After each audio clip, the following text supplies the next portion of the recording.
Another powerful earthquake, this time in Mindanao. Immediately, casualties and damage were reported as authorities continue assessments as we speak. But PHIVOLCS immediately clarified that this recent tremor had anything to do with the quakes in Cebu and northern Luzon. Mobile journalist Arles de los Santos has tonight's big story.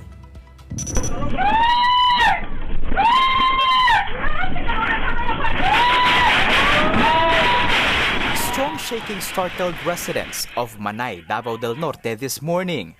Many ran to open spaces or to safer shelter. Others were frozen by fear and halted whatever it was they were doing. While workers and students went out of offices and schools, it was chaos, all right, and as expected, after a magnitude 7.4 quake jolted the region. In Mati City, a girl was crushed underneath a collapsed wall. The tremor were also felt in Davao de Oro. There were lots of screaming, with some residents trying to hold on to something or to each other for balance. At the Davao del Sur Provincial Hospital, patients were evacuated out of the facility for safety. It was the same panic in Davao City as people rushed out of their homes for fear of being caught under the rubble. Activities were on a standstill for several nerve-wracking seconds as the ground and structure shook. In this school, part of the roof collapsed while students were still inside. In Butuan City, Caraga, motorists over Magsaysay Bridge hit their brakes as tremor continued for what felt like an eternity.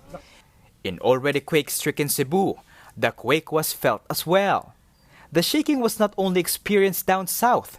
Legazpi City and Albay and other provinces way up like Leyte were also jolted. And there were many more areas and people thrown into utter fear when the earth shook. 3 have been reported dead in the aftermath of the quake, with 2 of them dying of heart attack. According to PHIVOLCS, the Davao Oriental tremor was caused by a movement in the Philippine Trench. But it was quick to clarify that this is not connected to the quakes that struck Cebu and northern Luzon in the last 10 days. Cebu's earthquake was triggered by a movement of the Bugo Bay Fault, while the one in La Union was caused by shaking in the Philippine Fault. These are all not connected. Yung paggalaw ng ating mga active faults yung mga active faults natin are independent from each other unless they're very close to each other. Pwedeng magkaroon ng what we call the stress transfer. But in this case, masyado na pong malayo.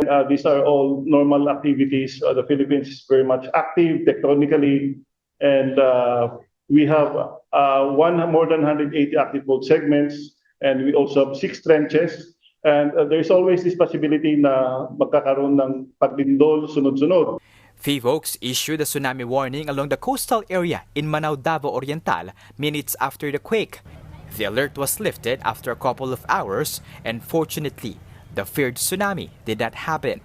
But PHIVOLCS says residents shouldn't let their guards down just yet and be prepared as the threat of aftershocks remain. Kapatid Arles de los Santos, we are One News.